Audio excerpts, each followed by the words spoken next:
Here's the script translated into English. Maintaining the tone, style, and narrative intensity of the original. Under a torrential downpour, a man with calloused hands, the owner of a boxing gym, overhears a conversation that shatters 12 years of marriage. His wife, a successful lawyer, describes in intimate detail her secret, recorded affair with a tech playboy. Everyone saw him as just a working-class guy, underestimated next to his rival's power and wealth. But what they didn't know was that behind his physical strength lay a self-taught master of digital code. He doesn't confront the betrayal. He turns it into a weapon of mass destruction. His revenge won't be in the ring but on the internet. A surgical, public reckoning that proves disdain is the most lethal fuel for a class war. Iron Fist Jim reeked of cheap disinfectant and determination. It was here, amid the smell of old leather and sweat, that Ricardo Menezes de Almeida, 40, tried to find some semblance of normalcy. The sun had barely risen, but he was already pounding the heavy bag, unleashing the rage the previous night had bottled up.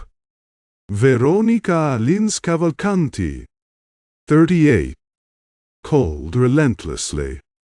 Her texts, once sharp, were now pleas drenched in digital desperation. The explicit video, labeled personal training by Julio, had obliterated her professional life.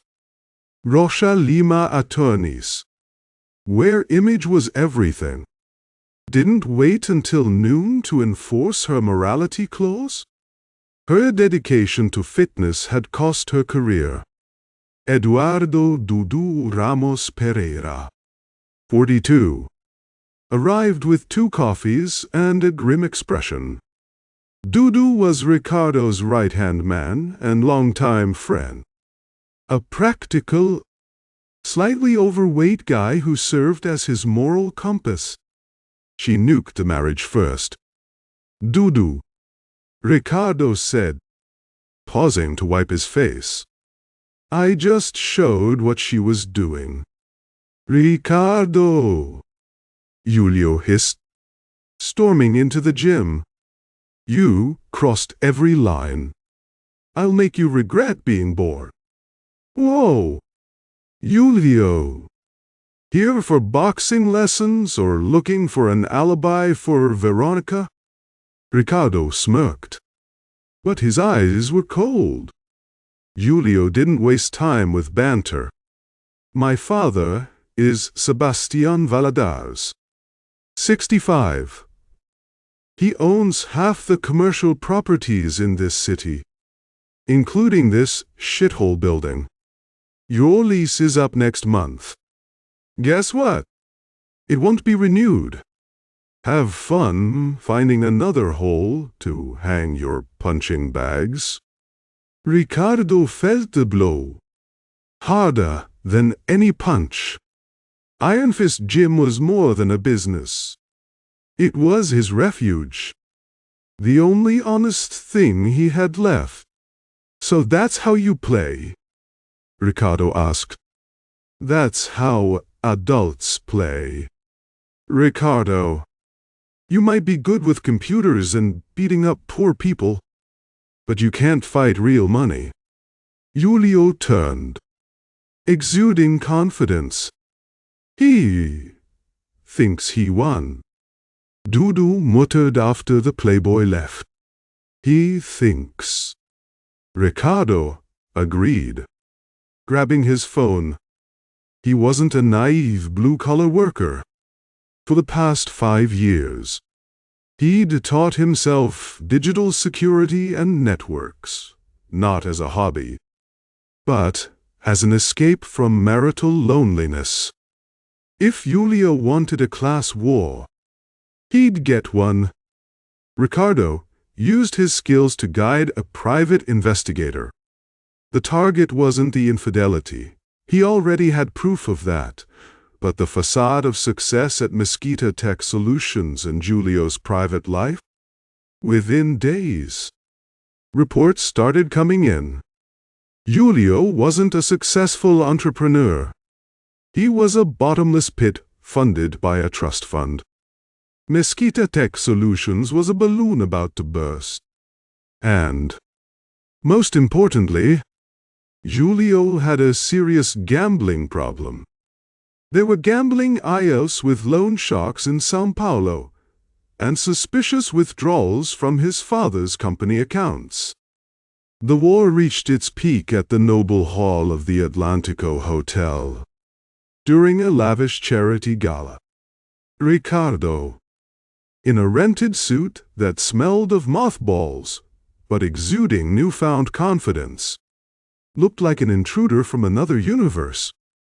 Julio was at the center of the room with Veronica, both desperately trying to maintain their power couple image despite the whispers. Veronica, stunningly elegant, looked like an ice statue, anxious and tense. Ricardo approached them as Julio delivered a speech about corporate social responsibility. Great speech. Julio, Ricardo interrupted, his voice cutting through the momentary silence. But responsibility starts at home, doesn't it? And not stealing from others. Julio paled. What are you doing here? Ricardo? I came for a business meeting, Ricardo replied, locking eyes with Veronica. Veronica? My love. Didn't Julio tell you the real secret to his success? It's not tech, it's his poker luck. Veronica, tension mounting, looked at Julio. Julio. He's lying. Julio squeaked, his voice betraying panic. Ricardo pulled out an envelope containing the gambling IOs and stolen bank statements from Mosquito Tech Solutions, proving Julio was using his father's company money to cover losses. Julio's a compulsive gambler. Folks, his company's bankrupt, and he owes obscene amounts to some very unpleasant people. He's not an entrepreneur. Veronica. He's a parasite living off daddy's money. The crowd, composed of the social elite, was stunned. But the real blow came when Sebastián Valadez, the real estate magnate, pushed through the crowd. Sebastián didn't show anger, just cold, absolute disappointment. What's going on here? Julio? He demanded.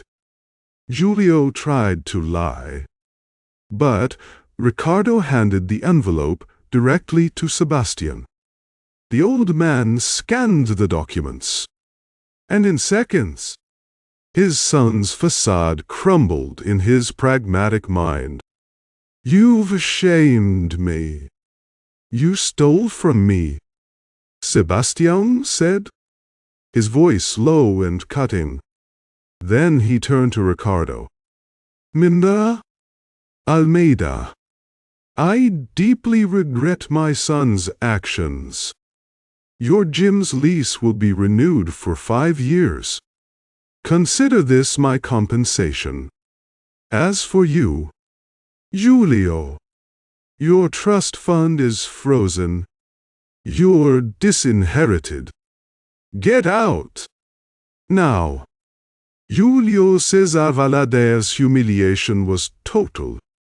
He tried to argue, but was escorted out by security, abandoned by his father and exposed as the fraud he was. Veronica, standing there, realized she'd traded an honest man for an empty shell. "Ricardo, I'm sorry," she whispered, tears streaming down her face. "You knew. Veronica. You just didn't care. You were so busy trying to look good for the world that you didn't notice you chose a con man." Ricardo said.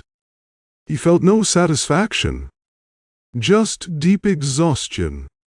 Ricardo left the noble hall of the Atlantico Hotel, leaving behind Veronica's confusion and Giulio's ruin. The war was over. 6 months later, Ricardo was at Iron Fist Gym. The smell of sweat and leather had never been so comforting. He'd divorced Veronica, who lost her case and her reputation, and was working to rebuild his relationship with his daughter, Sabrina Fontes de Almeida, 10, who was slowly grasping the complexities of the adult situation. Dudu watched him. Giulio's selling used cars in Buzios. Veronica's working as a junior consultant for some obscure firm. Ricardo nodded, focused on wrapping his hands. "She sent you a message yesterday," Dudu said. "Said she misses you? That it was a mistake." Ricardo looked at the ring, where new kids were training. He was no longer the underestimated man. He was the man who fought back. "I won the war." "Dudu," Ricardo said, his voice steady. "I'm not going back to the battlefield." He stood, ready for the next round of his life, where he was no longer a supporting character. The future was in his calloused hands, and he was finally free from the weight of betrayal. The noble hall of the Atlantico Hotel, moments ago buzzing with the thrill of scandal, now sat in heavy silence. The social elite stared at the floor or feigned interest in their champagne flutes. Giulio's humiliation, disinherited and unmasked before his peers, was a feast of revenge. But Ricardo felt only a strange emptiness. The adrenaline was fading, giving way to deep exhaustion. Giulio had been dragged out by security in a pathetic state of denial. Veronica, however, remained. She stood by an overturned table, her red dress stained with wine, tears ruining her carefully applied makeup. She seemed to shrink under the weight of the truth. The envelope, containing proof of Giulio's fraud, was crumpled in her hands. "I'm sorry, Ricardo," she repeated, her voice hoarse. "I swear I didn't know about the gambling, the debts." Ricardo waited, watching her. What did she expect? Forgiveness? Comfort? You knew what you needed to know. "Veronica," he said, his voice calm, almost monotone. He was so distant now that the pain of betrayal felt ancient. "You chose a man who promised a brighter, fancier life. A man who gave you the attention you thought you deserved. You were so obsessed with the facade that you ignored the rotten skeleton underneath. That's not innocence. It's a choice." "But I love him," she whispered, and the phrase sounded hollow even to her. Ricardo shook his head. "No. You love what he represented, and what you did with him, the video, the daily lies, the betrayal in our home, that destroys love. You were dying inside." like you told Manuela in the garage. But instead of seeking help, you sought an expensive Band-Aid. And now the bills come due. He felt no anger, just pity. A cold, clinical pity that was far worse than any outburst. I know I messed up, Veronica pleaded, stepping toward him. But we have history. We have Sabrina. We can try therapy. We can fix this. Ricardo smiled humorlessly. Fix? Veronica, what you did was demolition, not a scratch. Therapy won't take the video off the internet, won't give you back your law license, won't undo the shame you caused Sabrina. The only fix we need is the divorce. And I'm taking the final step now. He turned, leaving her alone amid the parties, wreckage, and judgmental stares. As he walked through the hall's doors, he didn't look back. That chapter was officially closed. 6 months later, the calendar on the wall of Iron Fist Gym marked the end of spring. The smell of fresh wax and disinfectant mingled with the familiar scent of leather and sweat. Ricardo had won the battle for his space. The 5-year lease signed by Sebastian was physical proof of his victory.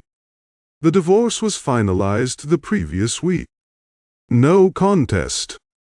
Veronica, without her career or Julio's financial backing, had no resources or reputation to fight. She accepted Ricardo's terms quickly. Ricardo was in the ring, coaching a group of teens, when Dudu pulled him aside. Looks like we've got news from the world of broke playboys, Dudu whispered, sipping his coffee. My cousin works at a dealership in Bucios.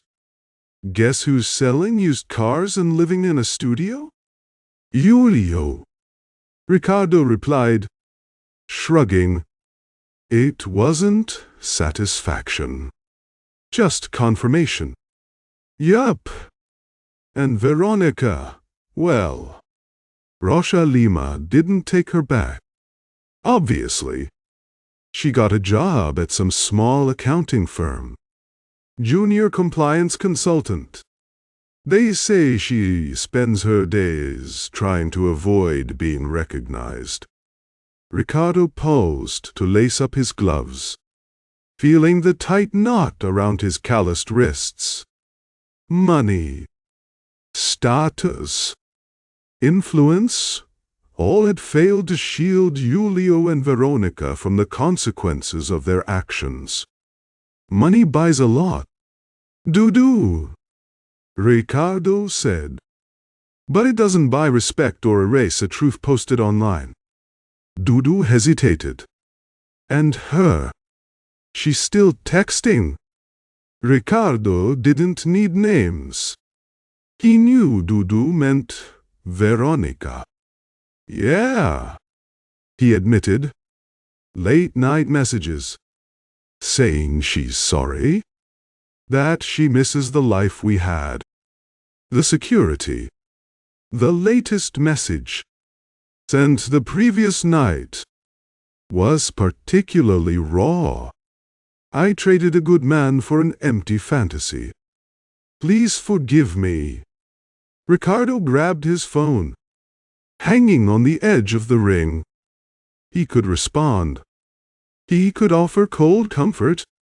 Maybe even consider a reconciliation for Sabrina, who was slowly smiling again and spending weekends at the gym. But he looked around. At the sweat. The determination on the young boxers' faces. The raw honesty of his work. He'd won. Not because he was richer or more powerful, but because he was more patient and more real. Sabrina's Okay. Dudu, Ricardo said, pocketing the phone without typing. She's learning that when life knocks you down, you get up alone. She has a future. As for us, Ricardo slipped on his gloves and faced the heavy bag. He took a deep breath, focusing on the impact to come. I'm not a consolation prize, and I'm not interested in fighting wars I've already won. He finished, landing a clean, powerful right cross on the bag. The thud echoed through Iron Fist Gym. What remained was rebuilding. Not the marriage, but himself. Ricardo had the business, the dignity, and the painful but valuable experience of surviving the deadliest shot. The bullet fired from the sky of his own life. The future wasn't about revenge anymore. It was about the next round. And he was ready. Iron Fist Gym, 6 months after the scandal, was no longer just a refuge. It had become a symbol, a beacon of resilience for the neighborhood. The story of the common man who took down the magnate and the ambitious lawyer circulated in whispers around the city. And, surprisingly, it was great for business. Parents brought their kids, not just to learn boxing, but to learn how to get back up. The Valadares' money had tried to tear down the walls, but Ricardo's loyalty and reputation kept them standing. Ricardo was sanding the wooden ring floor, a manual, repetitive task that calmed his mind. The sound of sandpaper against wood was the closest he got to meditation. Dudu approached, leaning on the ring ropes with a grin like he knew something. Looks like someone's finally cleaning up the trash, Dudu said, referring to the debris of the past. I'm cleaning my soul. Dudu, Ricardo replied, not stopping his motion.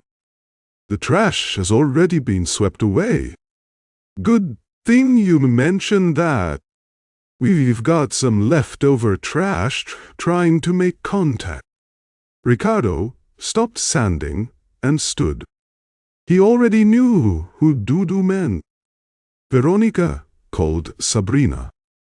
Dudu continued, his voice lower, aware of the teens nearby at the punching bags. It wasn't one of those hysterical guilt calls like before. It was different. She said she misses normalcy. Normalcy. Ricardo let out a dry laugh. Her normalcy was him fixing the car in the rain, while she planned her next personal training session. Her normalcy was a comfortable lie. Ricardo said, grabbing a towel to wipe the sweat from his neck. She only misses Sebastiano's checks that propped up Giulio's facade. Now that they're both statusless, the neighbor's grass doesn't look so green. Since the divorce was finalized, Veronica had ramped up her attempts at communication, moving from texts to cold, calculated calls about Sabrina's well-being. But their daughter was, slowly, finding peace. Sabrina, away from the constant tension of home and digital headlines, was blossoming. Spending afternoons at the gym doing homework and watching her father. She's not asking for the marriage back. Ricardo, Dudu said, his tone unusually serious. She's asking for validation. She needs you to say she's a good person who just made a terrible mistake. Is she? Dudu hesitated. She made her choice. She stepped on you to climb higher. But, in a way, She was also a victim of Giulio. She wanted the glamour, and he promised a shortcut that backfired. The description was brutally accurate. Veronica hadn't betrayed Ricardo for love of Giulio. She'd betrayed herself and her family for ambition. Ricardo looked at the ring, now gleaming with the varnish he'd just applied. That was his foundation. I already won that fight. Doo-doo. The victory isn't giving her another round. The victory is knowing I don't need her to feel complete. Or Giulio to feel threatened. The decisive moment, the true and final internal climax, came 2 weeks later. Ricardo was alone in the gym, the dim evening light casting shadows over the heavy bags. The phone rang. Blocked number. He answered, against his better judgment. Ricardo. It's me. Manuela's voice. What do you want? Manuela? You know I don't talk to the Cavalcanti family anymore. I'm not calling for Veronica. I'm calling for you. And for Sabrina. Veronica's sister sounded weary. Veronica's not okay. She lost the accounting job. They're talking about her at the new office. And she has no one left to lean on. She can lean on the consequences of her choices. Ricardo said coldly, I know what she did. I was the first to say she was playing with fire. Remember? But she called me crying today. She said Giulio called. Not to comfort her, to blame her for his failure and ask for a loan, saying she ruined him publicly. The circle was complete. Giulio, the predatory playboy, was crawling back, not as a lover but as an emotional loan shark, draining Veronica's last drop of dignity. I don't care about Giulio, Ricardo said, gripping the phone. And I'm not Veronica's social worker? She's alone. Ricardo? Truly alone. And she's scared. She said the only real thing she had was her marriage to you. Before she destroyed it, she wants to apologize face to face. At least to close this civilly. For Sabrina. Ricardo pictured the scene. Veronica, stripped of her elegant mask, finally vulnerable.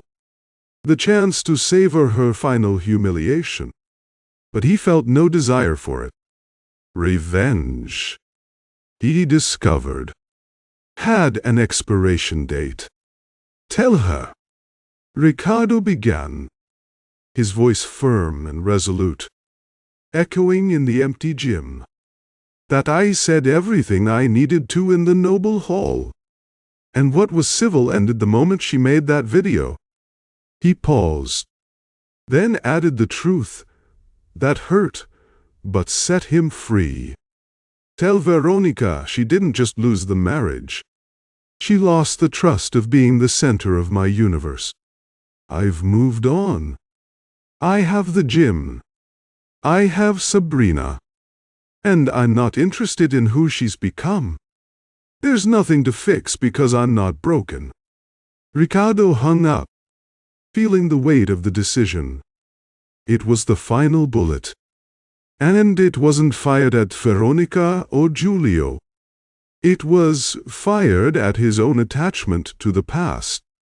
He looked at the heavy bag, now lit by the dim light.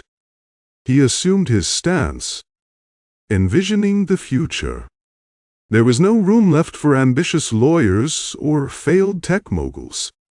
There was only honest work, sweat, and the good, real smell of leather and determination.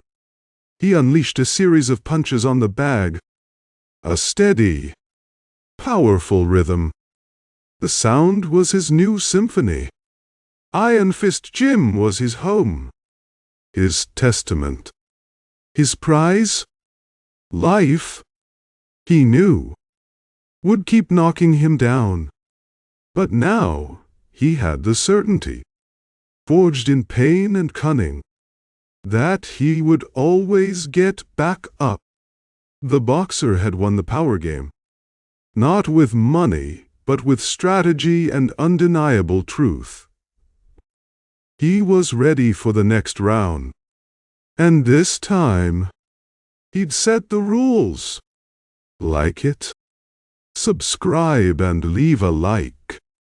Let me know if you'd like any adjustments or further refinements.